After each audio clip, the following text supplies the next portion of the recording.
Hey guys, I am going to watch a video here of 5 British foods you need to know from DW Food. It's right here on YouTube. And yeah, let's get it started. Let's check it out. Just to give some reference, I am not super picky when it comes to food. I don't think I ever have been. And I like more comfort meals. I think I was the only kid going to the salad bar, loading up on like blue cheese and stuff. So I was always more interested in that than candy or anything like that. But you know, things change. I do have a sweet tooth now. But yeah, let's go ahead and get this video started and see what this is. British cuisine is better than its reputation. Here are 5 classic British dishes you should definitely try, from spicy to crispy. Are you ready to give them a go? Spice. We begin with the full English breakfast, which includes various components such as sausage and bacon. It's one of England's national dishes. A good place to shop for ingredients is at Borough Market, one of London's oldest and largest food markets. Cafe owner Austin Yardley sees it as the perfect shopping location. You've got to have a good sausage with high meat content. We use smoked back bacon. The better the quality the produce, the better the quality the breakfast. As far as sausage goes, like for breakfast sausages, we have like links and we have patties, and they are not like these. I'm not a huge sausage person. I'm always more of like a bacon if I go out and get something. But I would try it for sure. I would try. Try from spicy to crispy. Are you ready to give them a go? We begin with the full English breakfast, which includes various components such as sausage and bacon. What is the black? It's one of England's national dishes. A good place to shop for ingredients is at Borough Market, one of London's oldest and largest food markets. Cafe owner Austin Yardley sees it as the perfect shopping location. You've got to have a good sausage with high meat content. We use smoked back bacon. The better the quality the produce, the better the quality the breakfast. Bacon? And how is it prepared? First, there's the bubble and squeak. Cabbage and potatoes cooked, mashed and mixed. The name cabbage. derives from the sound it makes while frying, as it forms bubbles and squeaks. I would probably like that. Then there's fried egg, tomatoes, mushrooms, black pudding, baked beans, sausage and bacon. The full English breakfast, also known as a fry-up, is Looks ready. like pudding. Our second dish is pie, which is usually savoury. I love pie. I like The first thing pie you get type is that smell. So you've got that beautiful caramelized onion, the cheese, the herbs from the dauphinoise. The layers are lovely and sort of, defined. good. You've got the cheese and the onion in the middle. Pies are a centuries-old tradition in England, deeply rooted in the country's culinary heritage. The dough is a classic short crust pastry made with flour, butter and eggs. And in mine, probably quite a lot of salt. But I like my doughs to be really tasty, so I always season well. He uses popular British pie ingredients for his dauphinoise pie: cheese, potatoes and onions. So potato element is based on a classic potato dish, a gratin, dauphinoise potato. So we've pre-cooked that, and then the onion we've caramelized, and then the cheese we've found an incredible Montgomery cheddar, which is from Somerset. Really rich cheese, very nutty, and that's going to be layered in between the potato and the onion. A tight-fitting lid prevents bubbles.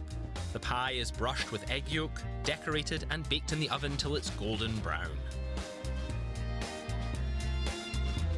This British tradition is worth a taste. Don't you want to sink your teeth in? Our third British classic is the sandwich. The British love their sandwiches. Over 3.5 billion are sold in Britain each year. Sandwiches and stuff that we do. But it's more like The just most like popular egg varieties and include cheese bacon, on ham, toast, cheese, and sausage chicken. Bacon on it. Legend has it that the sandwich is named after John Montagu, 4th Earl of Sandwich, whose gambling addiction was so strong that he had meat placed between two slices of bread, enabling him to eat while playing. And this is how the sandwich originated. One of the most famous sandwich makers in Britain is Max Haley, whose creations have even won awards. I'm going to show you how to make one of the world's best sandwiches. And it goes like this: romaine lettuce, croutons, avocados, mayonnaise and chicken wrapped in 2 slices of focaccia bread. Those are Max's ingredients for a Caesar salad sandwich.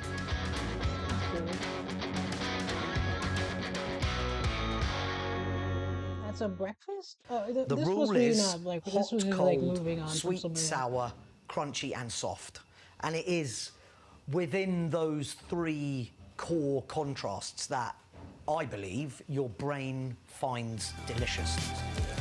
Now take a bold bite and remember, sandwiches are meant to be eaten with your hands regardless of their thickness.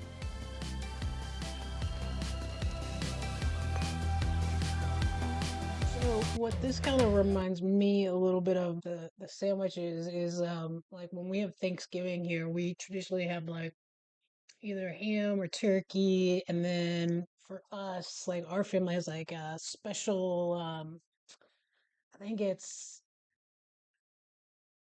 where is it from? Uh what is it called? Like over towards like Amsterdam type I don't know. But we have like a certain coleslaw that's more vinegar based. It's more like just cabbage and vinegar and onion and salt and pepper and just a little bit of seasonings here and there. But we do that, and then of course you have like cranberry sauce, your mashed potatoes, rolls, mac and cheese, whatever.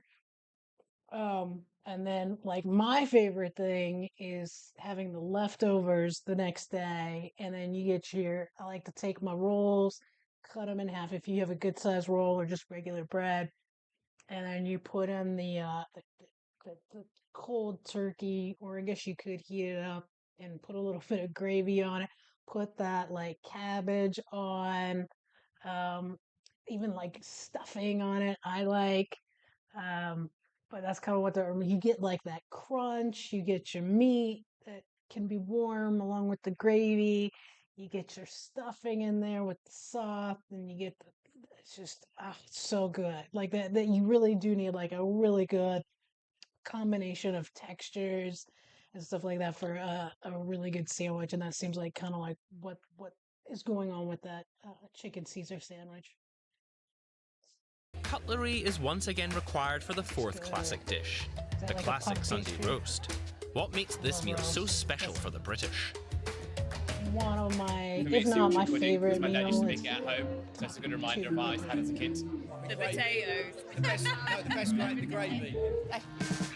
The popular So roast is good. made from beef, and this is the best way to prepare it. First, marinate the meat with rosemary, thyme, and garlic. Then tie it so that it keeps its shape. The meat is cooked in the oven for 45 minutes. In the 15th century, during the reign of Henry VIII, roast beef gained popularity in England. It is believed the king supplied his guards at the Tower of London with weekly rations of beef, which led to their being nicknamed beef eaters. Additionally, roast beef becoming a Sunday tradition is linked to the church. You go to the church on Sunday morning, and then you would come back, and it was almost like a family get-together, certainly to begin with, socialising after going to church.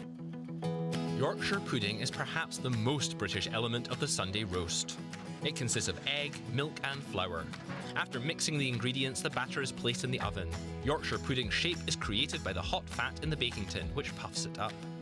Root vegetables, cabbage and marinated baked potatoes complete the Sunday roast. Traditionally, it is only eaten on Sundays. Does this... Well, just here in America, usually what we do with the roast is, we'll obviously we do the roast beef, and then usually you have it with potatoes or mashed potatoes. We usually do the small ones, but you can do either one. And then carrots and onion and gravy, and then we like to have a little horseradish with ours just to give it a little heat. And of course, rolls or whatever you want to put with it if you eat bread with it.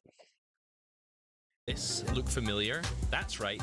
This dish is part of the full English breakfast. Black Okay, pudding. There you go. It's not just any pudding. It's black pudding made from blood, a dish the Brits have enjoyed for centuries. It's really, really tasty. And a breakfast isn't a breakfast without a black pudding. It's got quite a distinctive taste to it. Black It pudding is a does. popular dish in Britain and Ireland, particularly in the north of England. Bury, a town near Manchester, is the black pudding stronghold. But what exactly goes into it? We use dried blood. It's dried in a very similar manner to coffee. Into that we also have our seasoning. That seasoning is a blend from my grandfather's days, over 100 years, so that's our tradition. The aroma on that is beautiful. Add crumbled rusk, I don't know about this one. I would try it. onions, oatmeal, barley, and fat. See? The mixture of dried pig's blood and spices is put into a blender and mixed with water. After all the ingredients have been blended together, the raw black pudding mixture is stuffed by hand into natural casings.